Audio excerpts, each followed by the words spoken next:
نہرو نے وعدہ کیا تھا کہ ہم کشمیریوں کو ان کا حق کے خود ارادیت جلد دیں گے اور اس کے لیے رائے شماری بھی ہوگی، پلیبیسائٹ کی جائے گی۔ یہ انہوں نے وعدہ کیا تھا اقوام عالم میں جا کے، وہ وعدہ انہوں نے نبھایا نہیں۔ تو قصوروار کون ہے؟ اکتوبر میں یہ جو جنگ ہوتی ہے، کشمیر کی پہلی جنگ، نہرو کیونکہ انہوں نے اپنی جذباتی وابستگی کی بنا پر بغیر سوچے سمجھے اس ریاست پہ قبضہ کر لیا جو جغرافیائی لحاظ سے، مذہب کے لحاظ سے پاکستان کے ساتھ ملحقہ تھی۔ جناح صاحب اندازوں کی غلطی کر گئے، ان کو لگا کہ بات تو جوناگڑھ پہ ہونی چاہیے، حیدرآباد دکن پر ہونی چاہیے، کشمیر تو ایک پکے ہوئے پھل کی طرح پاکستان کی جھولی میں گر جائے گا، مگر ایسا ہو نہ سکا۔ شیخ عبداللہ جو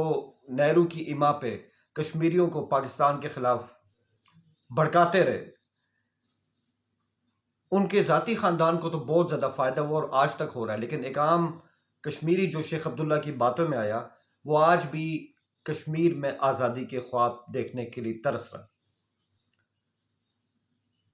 حالانکہ انٹرسٹنگ بات ہے کہ سردار پٹیل جو ہندوستان کے مرد آہن تھے اور بعد میں ہندوستان کے ڈیفنس منسٹر بنے، انہوں نے نہرو کو یہ بجھاؤ بھی دیا تھا کہ کشمیر چھوڑ دو۔ وہ کشمیر کو بھارت میں ضم کرنے کے حق میں نہیں تھے، مگر نہرو رو پڑے کیونکہ ان کی جو جذباتی وابستگی تھی کشمیر کے ساتھ، اس کی بنا پر مجبوراً سردار پٹیل کو یہ فیصلہ کرنا پڑا کہ ہم کشمیر پر فوج کشی کرنے جا رہے ہیں۔ رائے شماری کا وعدہ آج تک وفا نہیں ہوا، اور اکتوبر کے مہینے میں یہ جو جنگ تھی، یہ کئی پراسرار راز لیے جو میں نے آپ کے سامنے بیان کیے، وہ ختم ہو گئی، مگر مسائل آج بھی برقرار۔ اکتوبر میں ہی ایک اور اہم چیز جو پاکستانی سیاست کے حوالے سے بہت ہی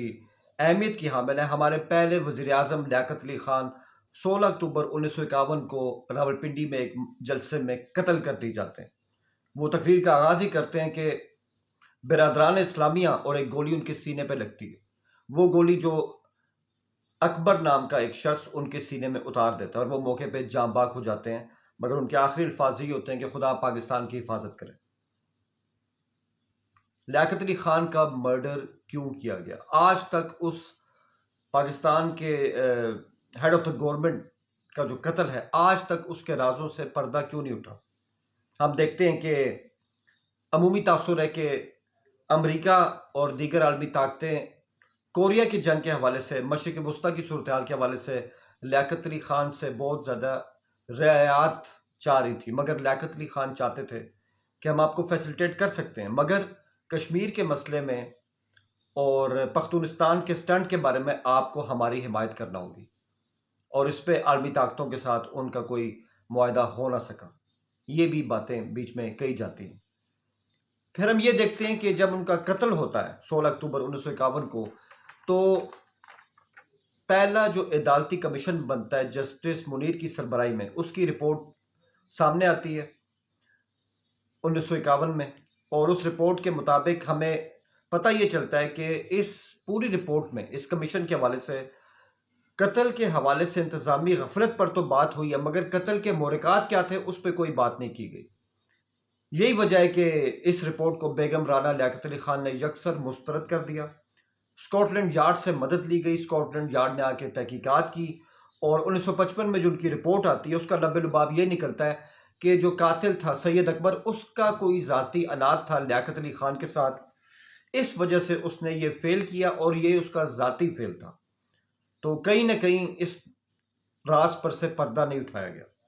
پھر ایک ہمارے اس زمانے میں آئی جی تھے، اسپیشل برانچ کے آئی جی اعتزاز الدین، وہ خفیہ انداز سے اس قتل کے اوپر تحقیقات کر رہے تھے، اور کچھ اہم فائلز لے کے وہ ایک ہوائی سفر پہ پنڈی کی طرف جا رہے تھے، جب کھیوڑا کے پاس ان کا طیارہ تباہ ہو گیا، اور وہ تمام جو فائلز تھیں، وہ جو تحقیقاتی مواد تھا، وہ ضائع ہو گیا۔ تو آج تک پتہ نہیں چل سکا کہ وہ حادثہ کیوں ہوا اور اس کے پیچھے محرکات کیا تھے۔ پھر ہم یہ دیکھتے ہیں کہ اس حوالے سے امریکی سفارت خانے نے کچھ عرصہ پہلے بہت سارے اپنے پرانے جو ڈاکومنٹس تھے ان کو ڈی کلیسیفائی کیا، جو کہ 1951 سے لے کے 1952 تک کے عرصے پر محیط ہے، اور بہت سی چیزیں آپ کے سامنے آتی ہیں، مگر کوئی ٹھوس وجوہ آپ کے سامنے نہیں آتی، اور کئی باتوں کو کہا جاتا ہے کہ ان کے قتل کو لے کے بہت سارے سازشی مفروضے ہیں جن کو ضرورت سے زیادہ ہوا دی گئی ہے۔ آخر میں ہم یہ دیکھتے ہیں کہ بیگم رانا لیاقت علی خان کو خوش کرنے کے لیے، ان کو رام کرنے کے لیے یا ان کو چپ کرانے کے لیے ہالینڈ کا سفیر تعینات کیا جاتا ہے، مگر جاتے جاتے 1954 میں وہ ایک نوٹ چھوڑ کے جاتی ہیں جس میں کچھ سوالات اٹھائے گئے تھے۔ لیاقت علی خان کو اس وقت گولی کیوں ماری گئی جب وہ کوئی بہت اہم پالیسی بیان دینے والے تھے؟ لیاقت علی خان کے قاتل کو موقع پر قتل کیوں کیا گیا؟ لیاقت علی خان کے قاتل کو مارنے والے پولیس افسران کو ترقی کیوں دی گئی؟ وہ کون سے ایسے اہم افراد تھے ریاستی معاملات کے اندر جو لیاقت علی خان سے خوش نہیں تھے؟ مگر آج تک ان سوالات کے اوپر سے کبھی بھی پردہ اٹھایا نہیں گیا، اور اکتوبر کے مہینے میں یہ راز بھی اکتوبر کی خزاں کے ساتھ گم ہو گیا۔ پھر ہم بات کرتے ہیں پہلا مارشل لا 1958، 7 اکتوبر۔ جنرل ایوب خان پاکستان کے ملٹری چیف دارالحکومت کراچی میں آ کے سکندر مرزا سے ملتے ہیں اور کہتے ہیں کہ کیا سر آپ نے آخری فیصلہ کر لیا؟ کیا ہم مارشل لا کی طرف جا رہے ہیں؟ کیا یہ اقدام صحیح رہے گا؟ سکندر مرزا کہتے ہیں کہ بالکل یہ ایک صحیح اقدام ہے، اس کے علاوہ کوئی چارہ نہیں ہے۔ اور یوں 7 اکتوبر 1958 کو پاکستان پہلا مارشل لا اس کے اثرات سے بچ نہیں پاتا اور اس کا شکار ہو جاتا ہے۔ مزے کی بات ہے کہ جب مارشل لا لگتا ہے تو کوئی تقریر نہیں کی سکندر مرزا نے، جو پاکستان کے پہلے صدر پاکستان تھے، کہ انہوں نے قوم کو اعتماد دینا ضروری نہیں سمجھا، بس ایک بیان لکھ کے میڈیا میں دے دیا گیا جو کہ اس زمانے میں صرف ریڈیو تک محدود تھا۔ اور اس بیان میں کیا تھا کہ پاکستان میں جمہوریت مذاق بن چکی ہے، ملک میں طاقت کی بے رحم رساکشی جاری ہے اور کرپشن کا بازار گرم ہے، تو کوئی چارہ نہ تھا کہ ہم مارشل لا نہ لگاتے۔ حالانکہ یہ کہا جا رہا تھا کہ اگر یہ مارشل لا نہ لگتا تو 1956 کے آئین کے تحت ملک پہلے اپنے عام انتخابات 1959 کی جانب بڑھ رہا تھا، ہمارے عوام 1959 میں پہلا حق رائے دہی استعمال کر سکتے تھے، اور ایک انالیسس کیا جاتا ہے کہ اگر وہ انتخابات ہو جاتے 1959 میں تو نون، فیروز خان نون کا جو گروپ تھا اس کو اس میں کامیابی مل سکتی تھی، لیکن ہم نے دیکھا کہ ماشاء اللہ نے ان سب راستوں کو بند کر دیا۔ مزے کی بات ہے جب مارشل لا 7 اکتوبر کو لگا تو حالیہ چند دنوں میں ہی سکندر مرزا کو بطور صدر پاکستان یہ احساس ہوا کہ وہ تو خود اپنی طاقت کا گلا گھونٹ چکے ہیں۔ مارشل لا ایڈمنسٹریٹر کی حیثیت سے، فوج کے سربراہ کی حیثیت سے اصل اختیارات تو ایوب خان کے پاس ہیں، وہ تو اس کے رحم و کرم پر ہے۔ تو سکندر مرزا نے فوج کے اندر ساز باز کرنے کی کوشش کی کہ کسی طرح ایوب خان کو منظر سے غائب کیا جائے، مگر فوج اپنے چیف کے ساتھ کھڑی تھی۔ پاکستان کی خاتون اول ناہید مرزا، وہ بھی ان 20 دنوں میں 7 اکتوبر سے 27 اکتوبر کے بیچ میں کئی بار صدر پاکستان کو یہ تانا دیا کرتی تھی کہ تم خود اس شاخ پہ بیٹھے ہو جو کبھی بھی کٹ سکتی، ایوب خان کو راستے سے ہٹاؤ۔ مگر جب ایوب خان کو علم ہوا کہ ان کے پیچھے کیا کھیل کھیلا جا رہا ہے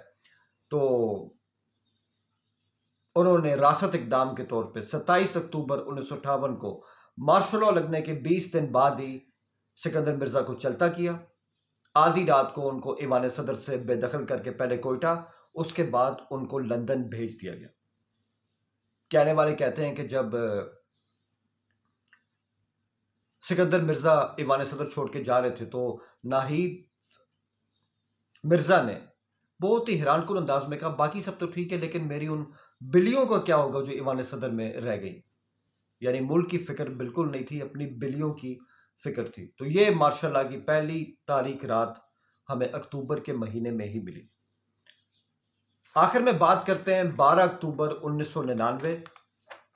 ہم سب جانتے ہیں کہ اکتوبر کا ہی مہینہ تھا، پاکستان کے army chief general Pervez Musharraf کو پاکستان میں داخلے سے روکا جاتا ہے، ان کو ہٹانے کے احکامات صادر کر دی جاتے ہیں، اور اس کے بعد